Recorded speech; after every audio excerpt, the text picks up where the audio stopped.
Una cercha es un tipo de estructura formada por barras rectas interconectadas entre sí por sus extremos mediante unos nodos formando figuras polígonas. El polígono más utilizado en las cerchas es el triángulo. Las cerchas están conformadas por varios elementos. El primer elemento son los pares, que son las barras ubicadas en la parte superior de la cercha que comúnmente están inclinadas. La segunda es el tirante o cordón, que está ubicado en la parte inferior de la cercha y su función es soportar las cargas y transferirlas a los apoyos de la cercha. La tercera pieza son las diagonales, que consiste en la pieza inclinada que unen en un extremo del par con un extremo del tirante. La cuarta es el montante, que podemos describir como pieza vertical que une un punto del par con un punto del tirante. La quinta es el pendolón, que es una barra vertical, y su función es conectar el punto de unión de dos pares con un punto del tirante. Y como última parte tenemos los nodos, que son los puntos donde se unen las diferentes barras que componen la cercha. Las cerchas pueden clasificarse según su conformación. Existen tres tipos de cerchas: simple, compuesta y compleja. Las cerchas simples son una conformación definida estáticamente, por lo que la cantidad de varillas y la cantidad de uniones articuladas deben satisfacer la fórmula apropiada. Presenta la forma conocida de un triángulo y su cálculo se basa en la estática gráfica y el equilibrio de los nodos. Las cerchas compuestas, igual que la anterior, presentan una estructura con determinación estática que se pueden diseñar a partir de una o dos cerchas simples. En este caso, ambas estructuras están unidas por una barra adicional en un punto común para que se mantengan fijas.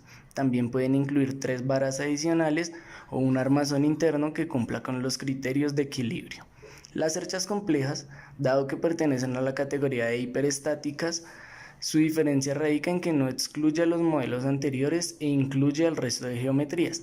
Aunque está compuesta por uniones fijas, su cálculo puede hacerse mediante el método de Heisenberg o el método matricial de la rigidez. El primero es más aproximado, mientras que el segundo es mucho más preciso. El triángulo es una de las formas que alcanza mayor resistencia, ya que es el único polígono que no se deforma al aplicar alguna carga en uno de sus vértices, ya que al aplicar una fuerza de compresión en uno de sus nodos, las dos barras que lo conforman serán sometidas a esta fuerza, mientras que la otra barra será sometida a una fuerza de tracción, ocasionando que el triángulo sea una forma rígida y estable. El diseño del primer prototipo se hizo para que el puente tuviera tres figuras poligonales, las cuales son el triángulo, el pentágono y el cuadrado. Todo esto mediante la utilización de 100 palos de paleta y dos barras de silicona.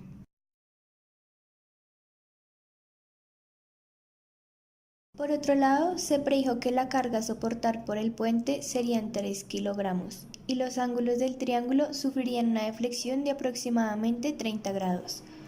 Además, no se tuvieron en cuenta las deflexiones de los ángulos para el cuadrado y el pentágono, ya que estos están en la parte superior del puente y estas figuras no se ven sometidas a las tensiones de la carga.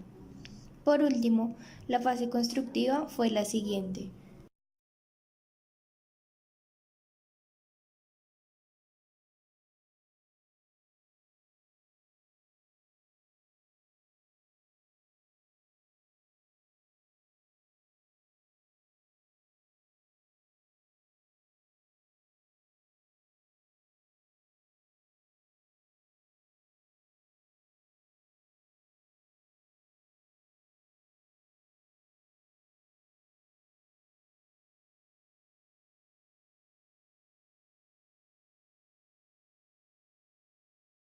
Para la prueba del prototipo 1, el puente fue sometido a la carga de varios cuadernos, los cuales pesaban 3,7 kilogramos aproximadamente, hasta que la estructura se vio desnivelada por la separación de uno de los nodos, provocando así la caída de los cuadernos antes de llegar a la deflexión de los ángulos.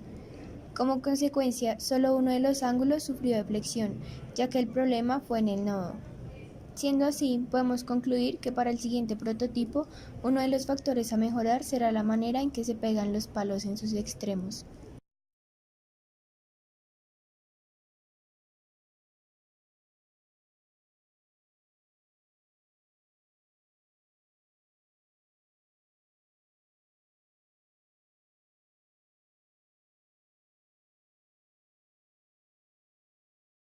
Este puente resistió 3.7 kilogramos y como se esperaba el cuadrado y el pentágono no sufrieron deflexiones. Por otro lado, los ángulos del triángulo se vieron afectados de diferentes maneras.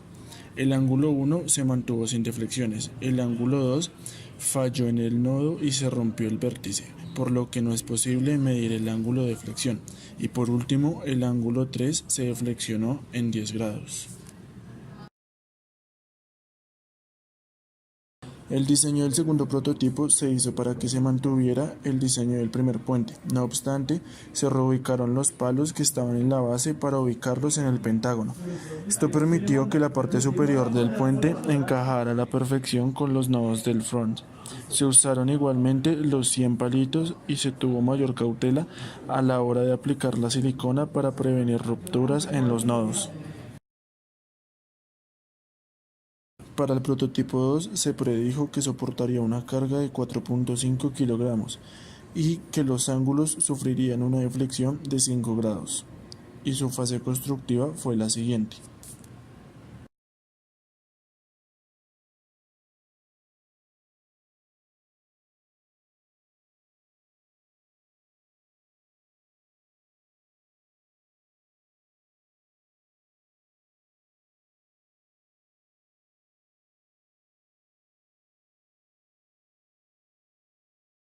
Para la prueba del prototipo 2, el puente fue sometido a una carga de aproximadamente 6 kilogramos, hasta que la estructura se vio afectada en uno de sus nodos y se dio una pequeña deflexión.